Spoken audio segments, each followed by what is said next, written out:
The first meal of the week, or dinner we had this week, was tacos, and I feel like that is such a quick, easy meal for a weeknight. Here I was shredding some cheese, and then I also threw together some other toppings. I made some guacamole, and then we had salsa, sour cream, and some shredded lettuce. And then I had leftover meat that we had thrown a roast in the crock pot with some delicious seasonings a few days before, so we just used that leftover meat as our taco filling.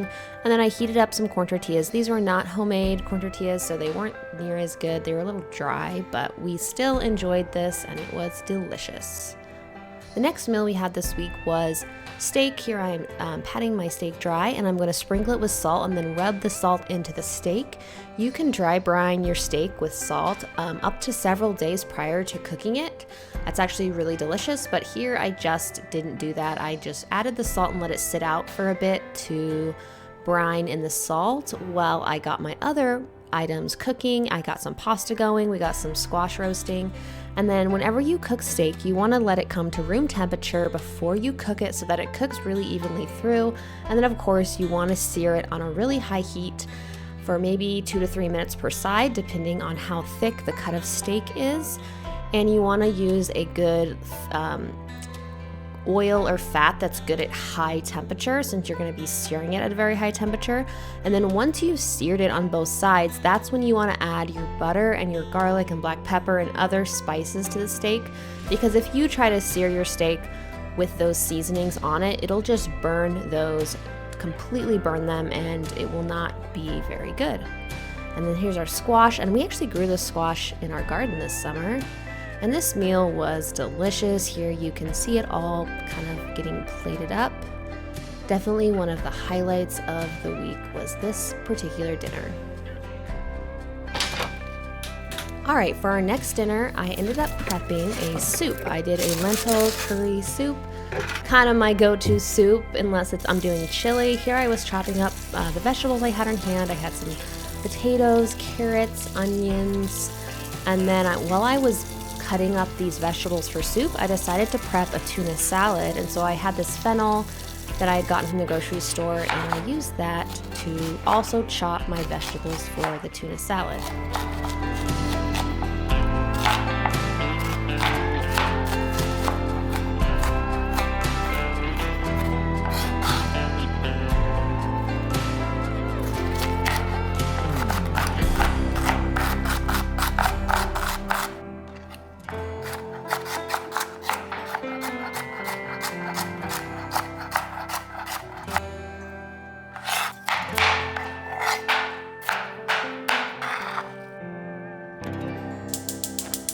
And then I got my soup pot nice and hot. I added some beef fat to the pan, and then I added my chopped up carrots and onions and allowed them to kind of cook on a nice high heat. And then I added lots of spices, and once those had some time to cook, I added the lentils that I had soaking, the bone broth, the potatoes, and I'm just going to leave this on simmer for several hours until we're ready to eat it later this evening. A bonus thing I made this week was some fresh made scones. They just sounded really good, cranberry orange scones, and I still had some frozen cranberries in my freezer from the Thanksgiving time. So I thought, why not make some cranberry orange scones? I got a recipe from a YouTube video. I will link the YouTube video with the recipe that I followed down below. So if you decide you also want to make cranberry orange scones from scratch, you can just go to the description and follow the same YouTube video that I used to make these. You can see I'm adding all my liquid ingredients together, and I had pulsed my flour and butter in the food processor. That allows your butter and flour to just kind of melt, or dry ingredients and your butter to be nice and incorporated, so that you still have little chunks of butter mixed in with the flour. And then you want to just mix that in with the wet ingredients, and then you'll just add your thawed cranberries to that. And then you'll leave your dough, let it refrigerate for probably at least an hour in the fridge. I ended up refrigerating it overnight.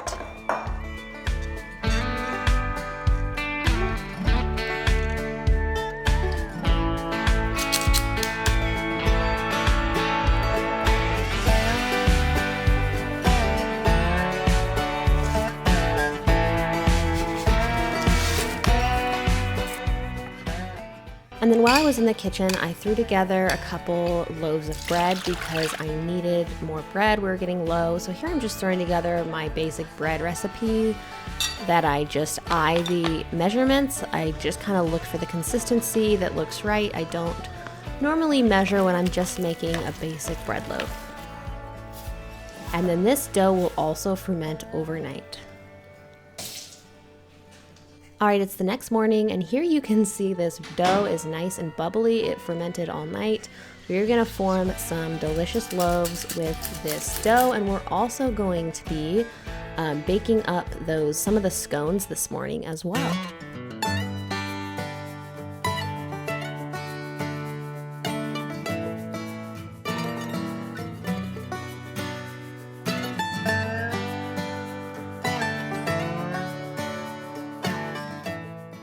Here I'm just pulled the chilled dough out of the fridge, and I'm going to just chop it into 8 pieces, and we are going to bake up some now for breakfast, and the rest I'm going to just pop back in the freezer, and we will cook them up whenever we want scones again.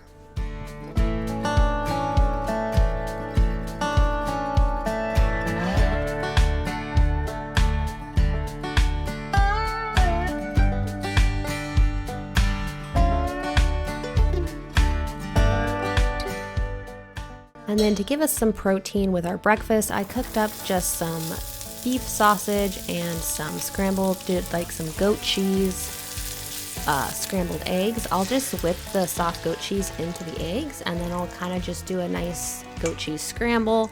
And this was a great side that we all had prior to enjoying our scones.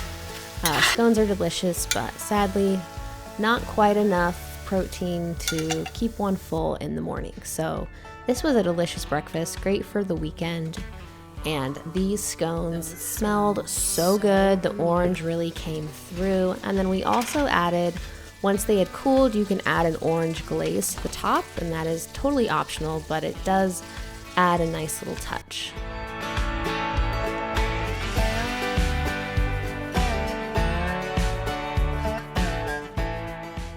Later that day, I cooked up that bread we had made, and these turned out great. And then I ended up slicing it up, and we enjoyed this bread we kind of did like a late lunch, early dinner one of the days.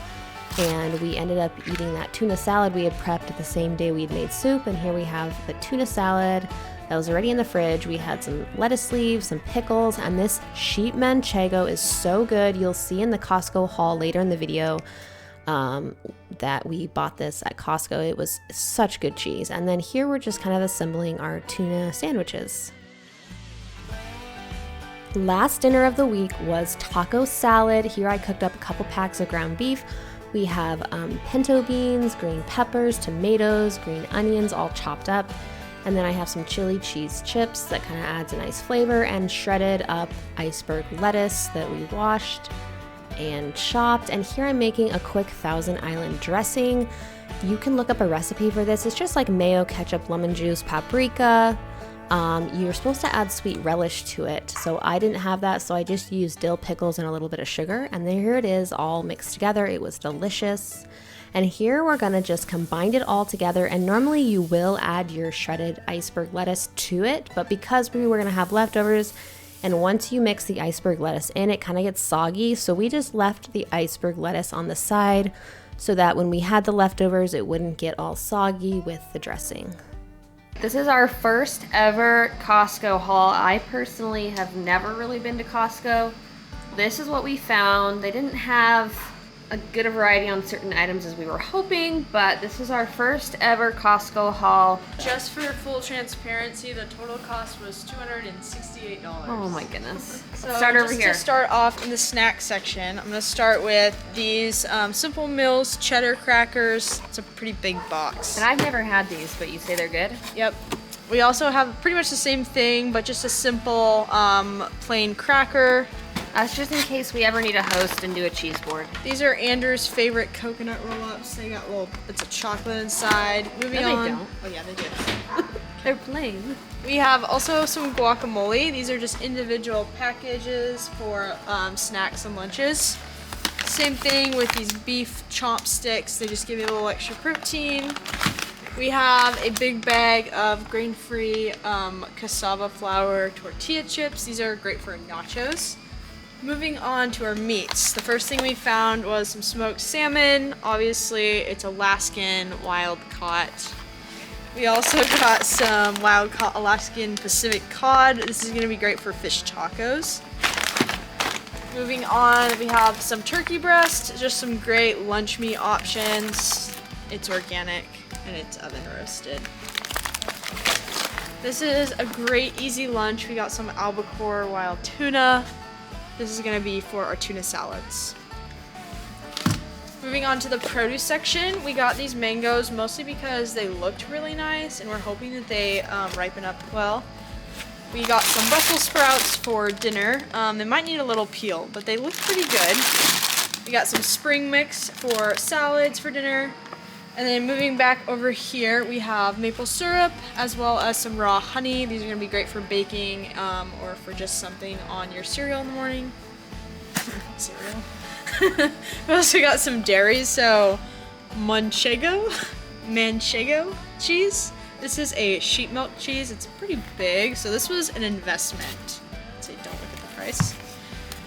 This is also an investment. This is a pecorino, just a great Parmesan. Also sheep milk. Sheep milk. This right here is some yogurt we found at a really great price. Just some Bellwether Farms Cow A2 yogurt. We got some oats. This is probably gonna mostly be used for granola that we like to make homemade. Sprouted. Back to the produce, I forgot. We got a 6-pound bag of carrots. These will just be kept in the garage. We can peel them when we want to use them. Some yellow onions. And then last we got a variety pack of Spindrift. I think we have grapefruit, lime, and lemon. That's it, guys. And then I wanted to share one of the upper body workouts I did this week. I have so not been in the mood to work out I guess since the new year. I don't know if it's the cold gray weather, but it has just not sounded fun to me. But I try to do it anyway because I know that, your body needs to stay active, especially for most people in the modern world. We aren't as active as we maybe used to be, and so we really do have to go out of our way to work out and work our muscles, especially if you have a desk job. So if you're in the same boat this winter and you are just not feeling the motivation, know I'm here in it with you. I am feeling the same way, but I just want to encourage you to do any kind of workout, even if it's only 20 or 30 minutes. It will definitely pay off big in the long run.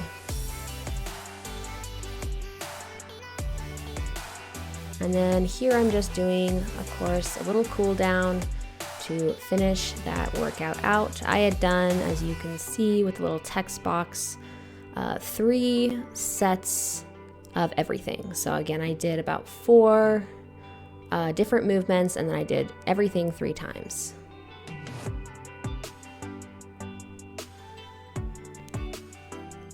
Then after a good workout, it always feels good to stretch out your body afterwards. It is always my favorite way to finish a workout.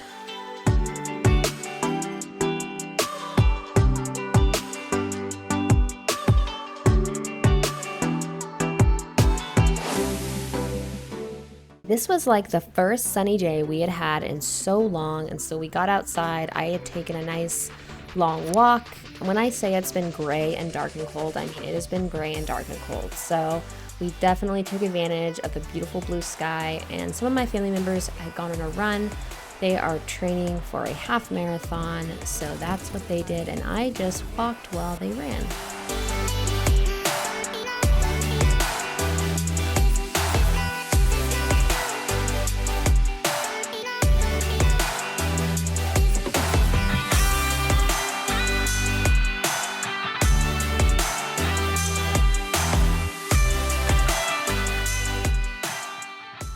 Food from afar. She rises also while it is still night, and gives food to her household and portions to her maidens. She considers a field and buys it. From her earnings, she plants a vineyard.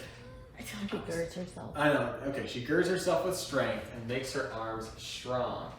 This is where she senses that her gain is good. Her lamp does not go out at night. She stretches out her hands to the distaff, and with her hands, and her hands grasp the spindle. She is not afraid of the snow for her household, for all of her household are clothed in scarlet. She makes coverings for herself. Her clothing is fine linen and purple. Her husband is known. That was really good. Excellent wife was like trying to control him, and she was wrong. Misleading. She was a misleading wife.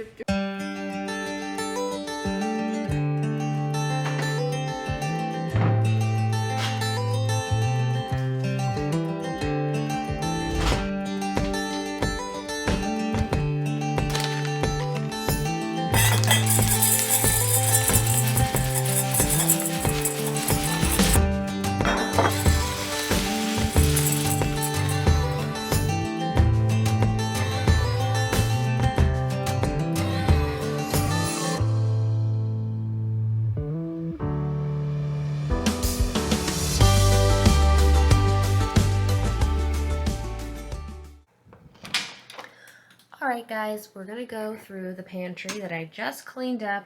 I vacuumed in here, refilled some things, and this is not an aesthetic pantry. I would say this is a practical pantry, as well as I know where everything is so that it's hopefully getting used up and rotated and not just being left in here. I think that's the one kind of downfall to food storage for some people, is if they're storing food, then it tends to potentially expire and go to waste, or they forget what they have and they're not meal planning based on what they have. So I'm going to go through the pantry and kind of show you what I keep in here as of right now, and why I keep what I do in here. So we'll start behind the door. I have some cleaning supplies. So I have a gallon of distilled white vinegar, and I use this to make my own cleaning solutions for all around the house, cleaning toilets, cleaning floors. You can simply mix vinegar with some water and some essential oils and shake it up, and you have really nice smelling cleaners. I also use hydrogen peroxide for cleaning. Sometimes if I want to give my shower a deep clean, I'll pour this all over the bottom of my shower, because I have the shower tiles, and so I'll just let this soak on my shower.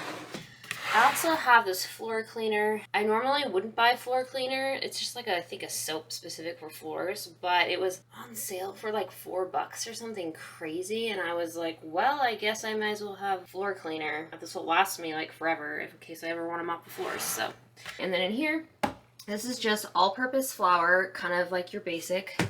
This bin is where I keep some of my overstock flour, beans, rice, quinoa, things like that. Things that don't need to be on the shelf, but I have a little bit of overstock. Oops, this is stuck. Okay, this is not going well. All right, this is really, really stuck.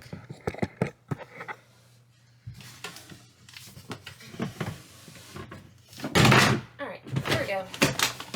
This is our overstock bin. We have a bag of bread flour. This is what I feed my starter with. So that is just because I don't want to run out of bread flour. And then I have this little jar of bread flour up here on the shelf that I actually pull out when I want to feed the starter. All right, so we have bread flour. We have some squash, garlic, shallots, onions. This is just some little bins I got off Amazon to store things in your pantry that you want to be able to grab easily. Back here in these boxes, I have some extra dishes. These are just dishes we had bought at one point for like an event, as well as these are some, like, we actually bought a ton of wine glasses for our wedding, and we had a ton of extra. It was a favor for our guest. Each guest got a wine glass. And so if you're wondering what's in these boxes, it is all the extra wine glasses from our wedding, literally over 7 years ago. So anytime we have a party, we have plenty of wine glasses. And then we have coolers. So if we're ever going on a road trip, we want to pack food, we've got a massive cooler, we've got a small cooler, and that's the waffle iron. And then we got this little step stool because I'm short and I cannot reach all these shelves. We're gonna go over here. On this bottom shelf, I have sugar, white sugar, and brown sugar in the back. I have my kefir water set up here. So again, I keep that in the pantry. And then I have my bottles back there that I use to ferment. I've got my little flour thing kept in here that I use anytime I'm doing baking. It just is easy to grab. Right here we have supplies for s'mores. I think Andrew bought this at one point because he wanted to make like s'more cookies. So that is like some marshmallows and chocolate. And then we have baking chocolate, we have cacao powder, and then we have more chocolate in this row. So we have some white chocolate chips back there, and I also have some regular baking chocolate back there. And that, we have some dates and honeycomb on this shelf. This honeycomb is a gift, was a gift. So that I need to enjoy at some point with maybe a cheese board. I never remember to eat it, even though I need to. This is my snack section. So this is like going on a road trip, leaving the house for a couple hours, not sure when we're gonna be back. You don't wanna get hungry, so we have some meat sticks, we've got some protein bars, and just some other snacks. Back there, I have my overstock of salt. Don't wanna run out of salt. It's a good thing to keep in stock. Very useful item. And then this is kind of like my nuts and seeds. So we have walnuts back there. This is chia seeds. Back there I have pecans, and then we have white sesame seeds, poppy seeds. I need to start using those. And then I have some flax seeds back here as well. I like these seeds for if I want to make like a seedy bread, which is really delicious. I need to start doing that more. And then we have some pumpkin seeds, some sunflower seeds. And I really love to toast these and put them on salads. It's really, really good. But you want to toast them if you want to bring out extra flavor.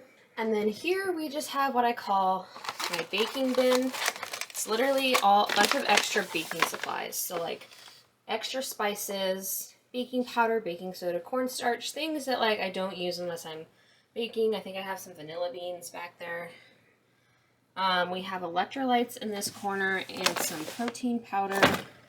This is extra supplements. And if we go up, we have extra supplements and protein powder. So we have some whey protein. I have this goat whey protein I'm trying. We have our matcha powder, and we have all the supplements. So that's what that shelf is. And then moving over, we have a little bowl of tea bags we pull out when we want to make tea. And then we have our pasta corner. So this is all the pastas we have. We have some spaghettis, some regular pasta. We have some lasagna pasta noodles. We have some egg pasta. Anyway, so that's kind of what that section is. And then moving over, we have loose leaf tea. This is like a blend I made. And then this is just raspberry leaf tea that I buy in bulk. And then we have hemp seeds. We have popcorn for popping, making homemade popcorn. We have some peanut butter in this row. Jars of peanut butter. We have rolled oats. We have raisins. We have tapioca pearls. We have quinoa. I do use quinoa quite a bit. And back there we have millet and a little bit of buckwheat left. That is for hot cereal. Here we have my bread flour. This is corn masa for making corn tortillas. This is just some all-purpose incorn flour. And then we have some buckwheat flour for pancakes. And then I have my corn meal back there that I use once in a while. All right, we're gonna move up. So this is like the beans and legumes. I bought like a 25-pound bag of black beans, and that's kind of what we've been using. So we have black beans. We have two kinds of lentils. We have red and yellow lentils. We have another kind of bean back there, and then we have chickpeas. We have honey. We have a raw honey, and then we also have one that's good for cooking. It's not quite as expensive. So if you're doing some baking and you want to use honey, we have maple syrup. Again, this is just kind of sweeteners, and then we move over and we have vinegars, apple cider vinegar, balsamic vinegar, rice vinegar, and then we have Worcestershire sauce. As you can see, I bought like a larger container of this because it was on sale. I mean, the price was better if you bought a large container, and so those are the backup Worcestershire sauces. And apparently you do not need to refrigerate this. That's why it's in my pantry and not the fridge. We've got some jalapeno peppers, artichokes, Greek pepperoncinis here, and then over here we have a couple jars of chickpeas, and then some condiments. So just buffalo sauce, mayo, and ketchup back there. And then this is like right now what we have for chips and crackers and those kind of snacky items. So you can see back there we got some crackers, chips, and then over here we've got backup barista walnut milk, which is really good for matchas. We've got some coconut cream. I need to order more of this next time I order from Azure. I really like having this on hand, as well as canned coconut milk. Got some pasta sauces, some pizza sauce, some just straight up diced and crushed tomatoes. And over here we have some extra fats that's not butter or bacon fat. So this is like ghee, sesame oil, olive oil. This is some beef tallow that I've rendered when I cook beef. And then going up, we have toilet paper, paper towels, napkins, wipes. So you have a few paper products up here, Ziploc bags, parchment paper. And then moving over, we have rice. We have sushi rice, jasmine rice. We have shredded coconut. I bought a case of shredded coconut because I like putting coconut in my cookies as well as my granola. It's nice to just buy a case of it whenever I buy it instead of one little bag at a time. Up here we have a little bit of cold cereal in case anyone needs that at any point in time as a snack. And then we have some sardines and some canned tuna. And then this is my backup juice that I keep on hand when I'm making kefir water. And then I store my big pots in the pantry up high as well because they're just a great spot for them. That way I don't have to keep them in the kitchen. This is some peppermint that I have drying in here from my garden. Should probably take it down at some point. That is my pantry, and I've never had a pantry before. I love it because it's like a little food room, and you just come in here, and that way you can keep your kitchen kind of clutter-free, or all your food is in one section, which is really great. I hope you guys enjoy this little pantry tour.